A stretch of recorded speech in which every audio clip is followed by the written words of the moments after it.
Есмағамбеттің бұл сапары ауылына 4 жылдан кейінгі оралу еді.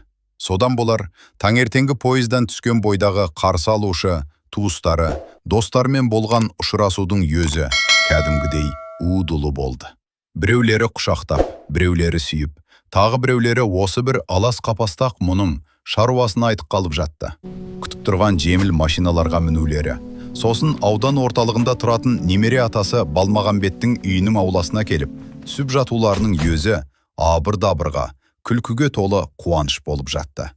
Бұл арада да құшақтасулар, сүйісулер.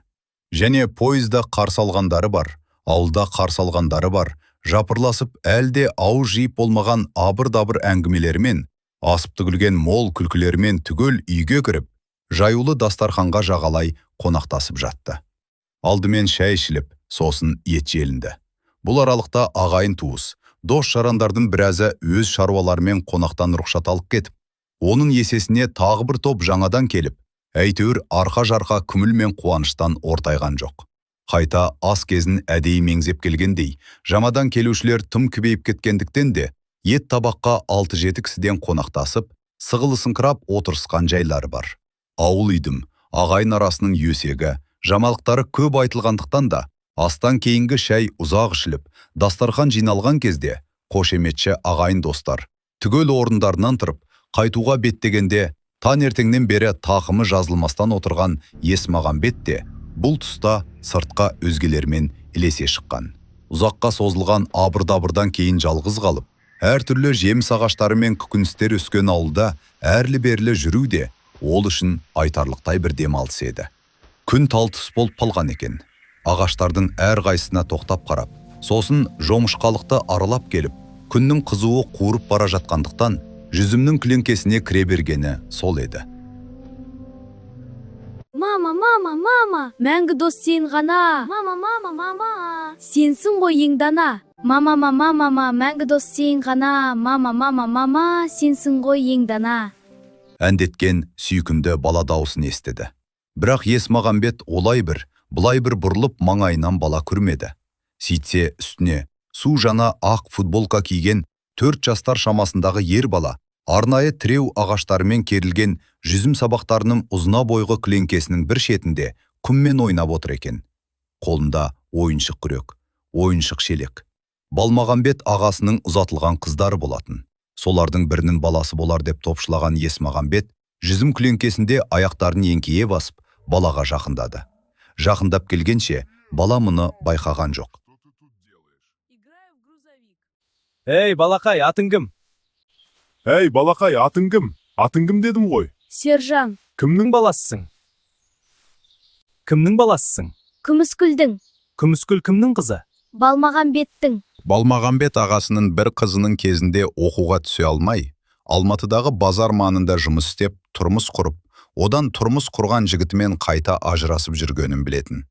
Ал олардан осындай бала қалғанын есіткенде еместі. Тіпті осы бала болмағанда қарындасының аты Күміскүл екенінде енді болмаса ұмытып қалғанда екен. Баланың бет әлпеті жөте сүйкімдеді. Оның үстіне мұның сұрақтарына жауап беруі де сүйсіндірді.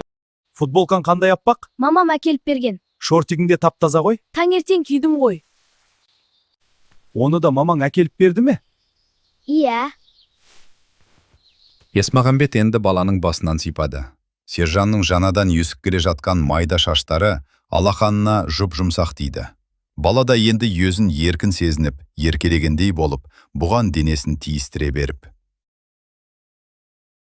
Басымнан иіскеші. Иісі бар мар? Ненің иісі? Сабынның, әтір сабынның. Иә саған. Енді ненің иісі? Шампунның иісі ғой? Сонда сен басыңды күнде шампунмен жуасың ба? Мен емес, әжем. Әжең жуып берді ме? Иә деген. Күнде ме? Жоқ, сіз келетін болған соң жуды ғой. Мына үстімдегі жаңа футболка мен шортикті де сіз келетін болған соң кигізді. Сен Алматыдан келдің бе? Иә, Алматыдан келдім. Менің мамам да Алматыда. Білемін ғой. Менің мамамды танисың ба? Неге танымаймын, танимын? Мамаң біздің үйде әлденеше рет болды ғой. Тағы да иіскеші. Есмағамбет баланың басынан құшырланып иіскеді. Оның осы ықыласы да сезімін қозғағандай, бала жайнап, қуанып кетті. Алматыға барасың ба? Иә, барамын. Есмағамбет те қатты толқып кетіп, баланы қайта құшақтады. Бұл жолы оның бетінен әлденеше рет сүйді. Сүйіп болып сержанның бетіне қараса, баланың екі көзінен жас сорғалап тұр екен. Өзінің де көмейіне өксік тығылып, толқып тебіреніп, ол жалпақ алақанымен баланың арқасынан қағып отырды да. Мен сені Алматыға алып кетемін. Қашан кетеміз? Ертең ауылға барып қайтамын. Арғы күні пойызға мінеміз. Бүгін, сосын ертең, сосын арғы күні. Сонда кетеміз ғой? Кетеміз. Мен мамам әкеп берген шалбар мен топлимді киемін. Осы футболкаң жарар.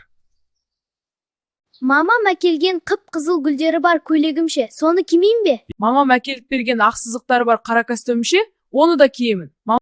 Мамам айтқан, Алматыда жаз кезінде де түн суық болады деп. Иә, солай екен. Сосын екеуміз базарға барамыз ғой. Базарға неге барамыз? Онда мамам бар емес пе? Иә, мамаңа барады екенбіз ғой. Мамамды тауып алсақ, әр жағында папамды іздемейміз бе? Олар базарда бір-бірінен адасып қалған ғой. Өйткені Базар үлкен. Мамам айтқан Алматының базарының мына шеті мен ана шетіне көз жетпейді деп. Құжынаған халық деп кем? Алып кетсем несі бар, алмасына табыстаймын. Тіпті біздің үйде Де жүре береді. Онда қандай қиындық бар?